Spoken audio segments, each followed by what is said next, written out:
गति, इसलिए कर लो। घुटनों भी चेंज कर लोगे तो तब भी तुम्हारा कल्याण नहीं है। तुम शरीर को तो स्वस्थ कर लिए, लेकिन आत्मा को मजबूत नहीं बना पाए।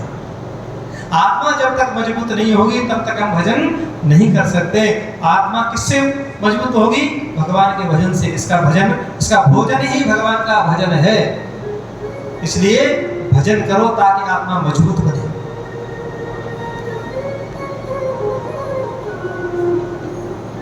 प्रहलाद जी श्री ध्रुव जी महाराज को मंत्र दे दिया, ओम नमो भगवते वासुदेवाय।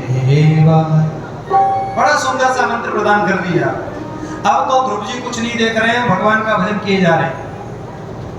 गुरु ने मंत्र दिया है ना, संसार में निगुरा नहीं होना चाहिए व्यक्ति को।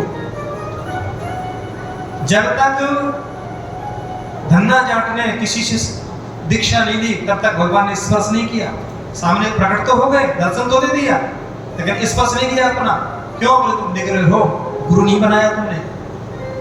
जीवन में इसलिए गुरु अवश्य होना चाहिए। भाई शिक्षा गुरु खूब होते हैं, लेकिन दीक्षा गुरु एक होना चाहिए जो हमें मंत्र दे, जिस मंत्र का हम रात दिन जप करें।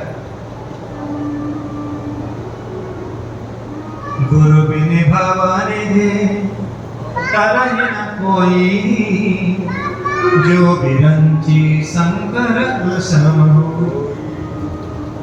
हाँ भैया, शंकर के समान भी हो जाए, जाके परम पिता परमात्मा की जाकर के तपस्या कर, जब प्रसन्न हो जाए तो उनसे वरदान मांगो कि मैं जाकर के माता सुरुचि का बेटा बनूं, तब जाकर के तो इस गद्दी पे बैठ पाएगा। रोता वाला घर गया, जाकर के माता से बोला, माँ मैं उस तुम्हारी सौत को छोड़ूंगा नहीं। माता ने तुरंत जाके बच्चे का मुंह पकड़ लिया, बेटा ऐसा नहीं बोलते, तो अभी तुम्हारी माँ है, माँ को ऐसा बोलना ठीक नहीं। अरे मैं उसने कहा, वो उसका कहना है, कहने दो, कोई फर्क नहीं पड़ता। उसने गलत कहा, क्या कहा ये बता।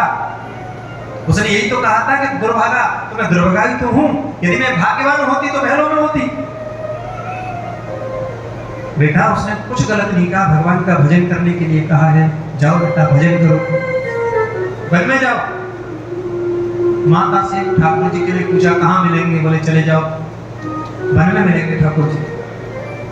रात्रि में ही माता जी को पता नहीं, और बेटा जी निकल गए वन की ओर। पहुंच गए कहाँ? मथुरा। मथुरा के पास में वन है, उस वन में पहुंच गए।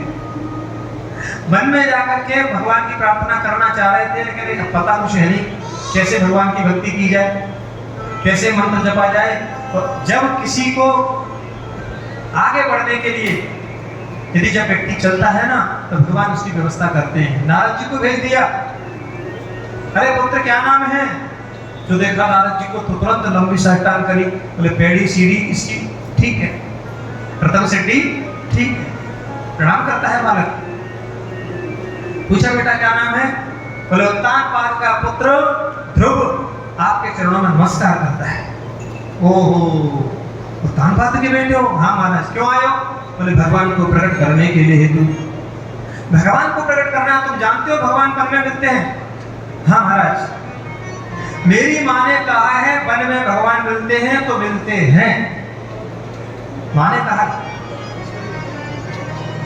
अरे बेटा ये वन है, कोई शिकार आएगा तो तुम्हारा नाश्ता कर जाएगा, इसलिए भाग जाओ, घर पहुंचो। बोले नहीं, मेरी माँ ने कहा है वन में भगवान मिलते हैं तो मैं भगवान से मिलकर के ही अपने घर जाऊंगा, इससे पूर्व मैं घर नहीं जा सकता।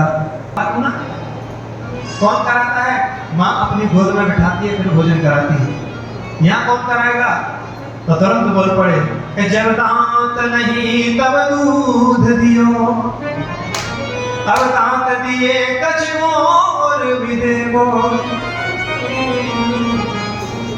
नहीं होता है, लेकिन जन्म लिया और उसके कुछ छड़वार में माता के स्तन दूध कहाँ से आ गया जी? व्यवस्था किसकी है? मेरे ठाकुर की। और जैसे ही दांत आ गए, दूध छुड़वा दिया, अब थोड़ा छोटा छोटा खाना शुरू करो, दलिया खाना शुरू करो, है? बच्चा जब पैदा होता है तो बेदांत ही होता है, दांत नहीं होते। और जब बड़ा हो जाता है तो दांत आ जाते हैं। कमजोर दांत रहते हैं कब तक? 8 वर्ष तक। तो 8 वर्ष होते होते उन दांतों को एक बार पुनः ठाकुर जी ले लेते हैं। बोले कच्चे हैं इनको छोड़ो, अब तुम अच्छी अच्छी मजबूत चीजें खाना प्रारंभ करो। तो बढ़िया दाम दे देते हैं। और जैसे ही 50 से 60 के मध्य पहुंचा